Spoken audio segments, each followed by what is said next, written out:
नमस्कार, खबरों का पंचनामा देख रहे हैं आप। मैं हूं आपके साथ पूजा। हम लेकर आए हैं देश और दुनिया की 5 बड़ी खबरें, जिस पर चर्चा के लिए मेरे साथ स्टूडियो में मौजूद हैं कैपिटल टीवी के editor in chief doctor Neeraj Kumar. Doctor साहब, बहुत बहुत स्वागत है आपका। धन्यवाद। सबसे पहले नजर हेडलाइंस पर। पीएम मोदी की अध्यक्षता में आज मंत्रिपरिषद की उच्च स्तरीय बैठक, ऑपरेशन सिंदूर की सफलता पर चर्चा, साथ ही 11 साल की उपलब्धियों पर भी मंथन। राहुल गांधी के सरेंडर वाले बयान पर भयंकर बवाल, बीजेपी ने कांग्रेस को घेरा। बीजेपी बोली चीन और पाकिस्तान के पेड एजेंट है राहुल गांधी। जस्टिस यशवंत वर्मा के खिलाफ महाभियोग की तैयारी में केंद्र सरकार, उपराष्ट्रपति से मिले जेपी नड्डा और अमित शाह। संसद के मानसून सत्र की तारीखों का भी हुआ ऐलान। फिर बड़े घोटाले में बुरे फंसे मनीष सिसोदिया और सत्येंद्र जैन। 2000 करोड़ के क्लासरूम कंस्ट्रक्शन स्कैम में एसीबी ने भेजा समन, दोनों नेताओं को पूछताछ के लिए बुलाया। अमेरिका में चीन की नई साजिश का खुलासा, अब फैला रहा है कृषि आतंकवाद। काश पटेल की एफबीआई ने 2 चीनी रिसर्चर को किया अरेस्ट, दोनों फंगस की कर रहे थे तस्करी। खबरों की शुरुआत में सबसे पहले बात कैबिनेट मीटिंग की। 4 जून यानी कि आज ही के दिन नरेंद्र मोदी के नेतृत्व में एनडीए को तीसरी बार सरकार बनाने का जनादेश मिला था।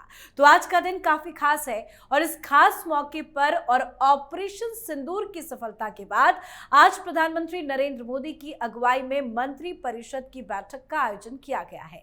ये बैठक सुषमा स्वराज भवन में आयोजित की गई है। बैठक का मकसद सभी मंत्रियों को ऑपरेशन सिंदूर की सफलता के बारे में जानकारी देना है। साथ ही मोदी सरकार की उपलब्धियों पर भी विस्तार से चर्चा की जाएगी। रिपोर्ट्स की माने तो कई मंत्रालय अपने काम का प्रेजेंटेशन भी देने वाले हैं। कैबिनेट सचिव डॉक्टर टीवी सोमनाथन 1 साल के कार्यकाल में लिए गए महत्वपूर्ण फैसले और डेवलपमेंट प्रोजेक्ट्स का रिपोर्ट कार्ड पेश करेंगे। साथ ही बैठक में कई बड़े बड़े फैसले भी लिए जाने की खबर है। सर, बैठक का मेन एजेंडा क्या है? देखिए, बड़ा ही ब्रेनस्टॉर्मिंग ये बैठक होने जा रहा है। तमाम मंत्री, सेक्रेटरीज और बड़े बड़े अधिकारियों को इसमें बुलाया गया है। 11 साल का पूरा अवलोकन भी किया जाएगा। पिछले 1 साल में सरकार ने क्या क्या योजनाएं तैयार की है, क्या क्या हो चुका, कहां कहां और होना है। साथ ही साथ तमाम जो मंत्रालय है उसका प्रेजेंटेशन भी इसमें किया जाएगा। बताया ये जा रहा है कि करीब 6 से 7 घंटे तक ये बैठक चलेगी। हर मंत्रालय को अपना अपना प्रेजेंटेशन देना होगा। साथ ही साथ ऑपरेशन सिंदूर के बारे में तमाम मंत्रालयों को ब्रीफ भी किया जाएगा और कैसे सोशल मीडिया और मीडिया के जरिए अलग अलग मंत्रालय के द्वारा ऑपरेशन सिंदूर में जो हमें कामयाबी मिली है उसका कैसे प्रचार प्रसार हो, इसके ऊपर गहन चिंतन की जाएगी। मुझे लग रहा है प्रधानमंत्री मोदी इस तरीके का एक्सरसाइज बार बार करते हैं। हर साल पूरा होने के बाद वो न सिर्फ मंत्रियों के कामकाज का बल्कि मंत्रालयों के भी कामकाज का एक रिव्यू भी करते हैं। और इस वक्त जब हम लोग रिकॉर्ड कर रहे हैं, ये मीटिंग सुषमा स्वराज भवन के अंदर ये जारी भी है और बताया जा रहा है देर रात तक ये बैठक जारी रहेगी। जी, अब बात राहुल गांधी के एक बयान से मचे घमासान की। राहुल गांधी ने अपने भोपाल दौरे के दौरान कहा था कि बीजेपी और आरएसएस वालों को जरा सा दबाव पड़ता है तो ये लोग सरेंडर कर देते हैं। ट्रंप का एक फोन आया और नरेंद्र मोदी ने सरेंडर कर दिया। साथ ही कांग्रेस ने देर रात पीएम मोदी पर निशाना साधते हुए ट्रंप के साथ फोन पर बातचीत का पोस्टर जारी किया। पोस्टर में ट्रंप मोदी को सरेंडर होने को कहते हैं, जवाब में मोदी जी हुजूर कह रहे हैं। पोस्टर शेयर कर कांग्रेस ने लिखा कि नरेंद्र सरेंडर नहीं होना था। अब कांग्रेस की घिनौनी राजनीति पर बवाल मच गया है। बीजेपी आग बबूला है। बीजेपी ने राहुल गांधी को आड़े हाथों लेते हुए तीखे तीर भी छेड़े हैं। बीजेपी ने कांग्रेस का काला चिट्ठा खोलते हुए बताया कि कांग्रेस ने कब कब सरेंडर किया था। साथ ही बीजेपी ने राहुल गांधी पर पाकिस्तान की तरफदारी करने का आरोप भी लगाया है। लगता है नहीं सुधरेंगे राहुल गांधी। देखिए, अभी अभी कुछ देर पहले जेपी नड्डा ने एक ट्वीट किया और ये बताया कि ये देशद्रोह है। वाकई सरेंडर आर्मी करती है, सीज फायर आर्मी करती है। बातचीत टेलीफोन पे किसके हुआ, वो डीजीएमओस के बीच हुआ।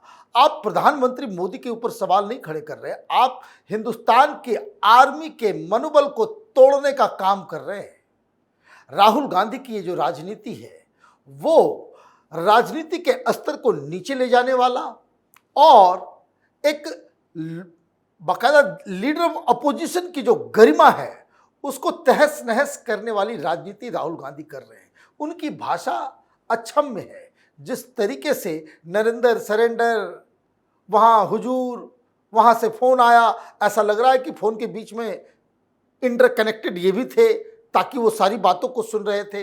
राहुल गांधी की ये बचपना देश के लिए धीरे धीरे एक प्रॉब्लम बनते चला जा रहा जी। है। तो राहुल गांधी एक बार फिर अपने बयान से बुरे फंस गए हैं। साथ ही आज की एक बड़ी अपडेट ये है कि संसद के मॉनसून सत्र की तारीख तय हो गई है। संसद का मॉनसून सत्र इस बार 21 जुलाई से शुरू होकर 12 अगस्त तक चलेगा। कई महत्वपूर्ण बिल पेश किए जाएंगे, पर यह सत्र जज यशवंत वर्मा के लिए मुश्किलों भरा होने जा रहा है, क्योंकि बड़ी जानकारी ये सामने आई है कि केंद्र सरकार जस्टिस वर्मा के खिलाफ मॉनसून सत्र में महाभियोग प्रस्ताव लाने की तैयारी में है और राजनीतिक सहमति बनाने की दिशा में प्रयास भी शुरू कर दिए गए हैं। कल देर रात दिल्ली में बड़ी हलचल भी रही। प्रधानमंत्री नरेंद्र मोदी से लेकर गृह मंत्री अमित शाह, कानून मंत्री अर्जुन राम मेघवाल और जेपी नड्डा के बीच में अलग अलग बैठकें भी हुई और लंबा मंथन चला है। बाद में उपराष्ट्रपति जगदीप धनखड़ के साथ भी मंथन किया गया है। क्या जस्टिस वर्मा के खिलाफ महाभियोग आएगा इस मॉनसून सेशन में? देखिए, ये खबर पहले से भी चल रही थी और लगातार तमाम मुलाकातें हो रही थी कि क्या जस्टिस वर्मा को बाकायदा इम्पीच किया जा सकता है या नहीं। सुप्रीम कोर्ट की जो रिपोर्ट आई, जस्टिस खन्ना का जो रिपोर्ट है, उसमें साफ साफ ये रिकमेंड किया गया है कि चूंकि ये व्यक्ति अपने मन से इस्तीफा नहीं दे रहा है तो हाई कोर्ट के जजेस या सुप्रीम कोर्ट के जजेस को हटाने का एकमात्र तरीका बच जाता है, वो है इम्पीचमेंट। इम्पीचमेंट का आधार अनसाउंड माइंड या फिर करप्ट प्रैक्टिसेस। तो करप्शन का केस ऑलरेडी बन के तैयार है, क्योंकि सुप्रीम कोर्ट की जो रिपोर्ट है वो साफ साफ इस बात की ओर इशारा कर रही है, बता रही है कि भ्रष्टाचार हुआ है, नोट पाए गए हैं। इसका जवाब जस्टिस वर्मा नहीं दे पा रहे हैं।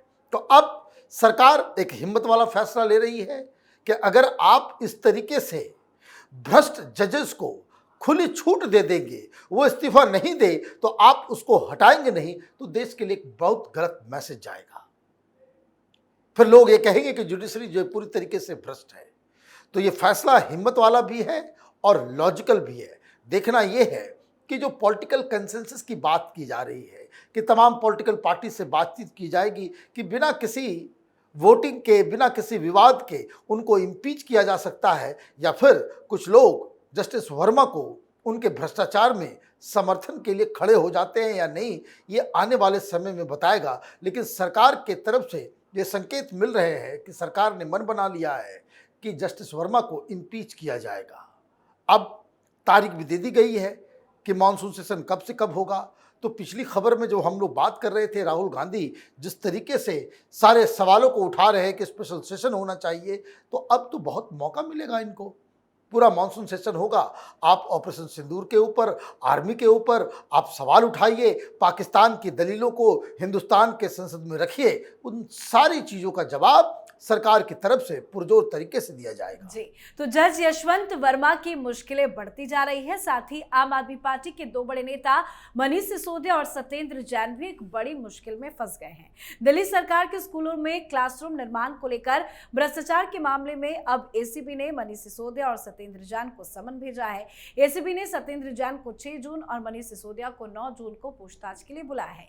एसीबी ने बताया कि अप्रैल में दोनों नेताओं के खिलाफ एक एफआईआर दर्ज की गई थी। आरोप है कि जब दिल्ली में आम आदमी पार्टी की सरकार थी तब करीब 2000 करोड़ रुपए का घोटाला किया गया। ये घोटाला 12,748 क्लासरूम या सेमी परमानेंट स्ट्रक्चर के निर्माण के दौरान हुआ है। क्या एक बार फिर से बारी आ गई है सत्येंद्र जैन और मनीष सिसोदिया की जेल जाने की? देखिए, जिस तरह का कांड किया गया, जिस तरह का घोटाला किया गया है, ये दिन के उजाले की तरह साफ है कि इसमें भ्रष्टाचार हुआ है। जो काम आपने करवाया वो 5 से 6 लाख रुपए के अंदर बड़े आसानी से की जा सकती है। आपने कोई नए क्लासरूम्स नहीं बनवाए, पुराने क्लासरूम्स के ऊपर ही रंग रोगन किया है, प्लास्टर किया है, वहाँ पे लाइट्स लगाए हैं, फैंस लगाए हैं। तो ऐसे में आपने 25 लाख का बिल कैसे काट दिया? जब ओरिजिनल टेंडर था वो 860 करोड़ रुपए का था। 12,748 क्लासरूम्स आपने बनाए, उसमें मालूम चल रहा है कि सिर्फ 7,000 क्लासरूम्स बने और बाकी आपने क्लासरूम्स को जोड़ दिया, बाथरूम को भी क्लासरूम में जोड़ दिया, गेस्ट रूम को भी क्लासरूम में जोड़ दिया, प्रोफेसर टीचर के लिए जो कमरा आपने बनाया उसको भी आपने जोड़ दिया क्लासरूम के अंदर, आपने जो बाथरूम बनाया, गार्ड रूम बनाया वो भी क्लासरूम के अंदर जोड़ दिया। तो घोटाला बहुत ही बड़े पैमाने पे हुआ है। 3 मिस्टेक्स जो आम आदमी पार्टी की सरकार ने उस वक्त किया। नंबर 1 कि आपने टेंडरिंग प्रोसेस के अंदर बहुत घोटाला आपने किया, अपने जान पहचान के लोगों को आपने ये टेंडर दिया। नंबर 2, बहुत सारे ऐसे काम आपने किए जिसमें बहुत सारे काम काज को जो है वह नियम कानून को आपने अवहेलना की, उसको अनदेखा किया। ढंग से बहुत सारी चीज़ों का आपने टेंडर तक नहीं निकाला।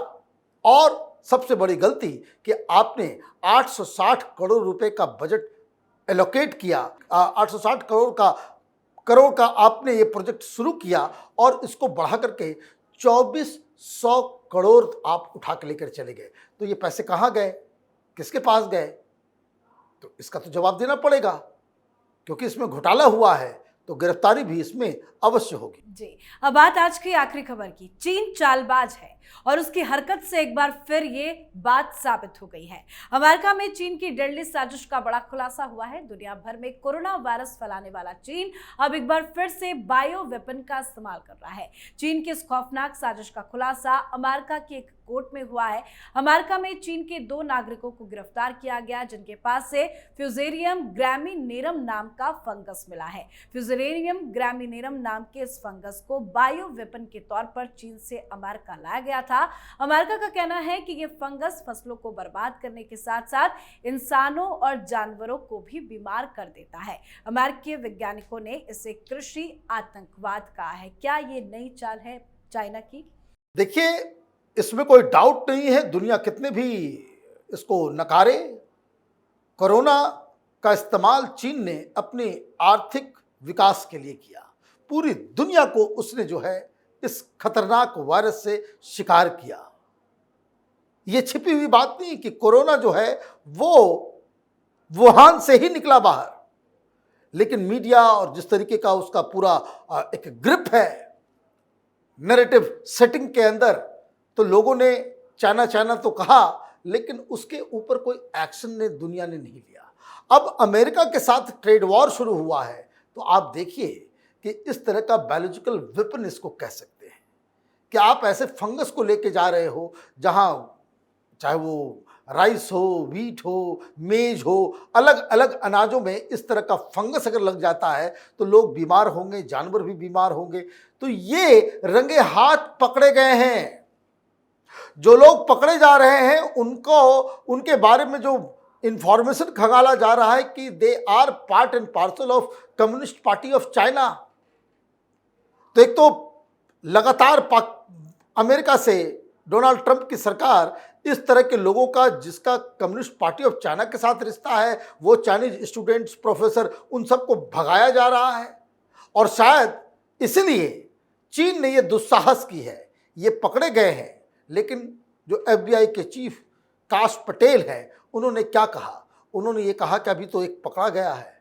इस तरह के कितने भी नेफेरियस डिजाइन, इस तरह का कितना ही वो ऑल प्रोग्राम्स वो अमेरिका के अंदर चीन चला रहा होगा, ये एक इंटरनल सिक्योरिटी का जो है सबसे बड़ा खतरा बनकर के उभरा है। तो चीन और अमेरिका के बीच जो रिश्ते हैं उसमें एक बहुत बड़ा मुद्दा ये बनकर के उभरा है। आगे आने वाले दिनों में नज़र बना करके रखनी होगी, क्योंकि how it is going to play out ये पूरी दुनिया को इम्पैक्ट करने वाला है। बहुत बहुत धन्यवाद सर समझाने के लिए। धन्यवाद। तो खबरों का पंचनामा में आज के लिए फिलहाल इतना ही। देश विदेश की बाकी खबरों और उनके सटीक एनालिसिस के लिए देखते रहिए कैपिटल टीवी। हमें लाइक कीजिए, शेयर कीजिए और कैपिटल टीवी को सब्सक्राइब कीजिए। नमस्कार।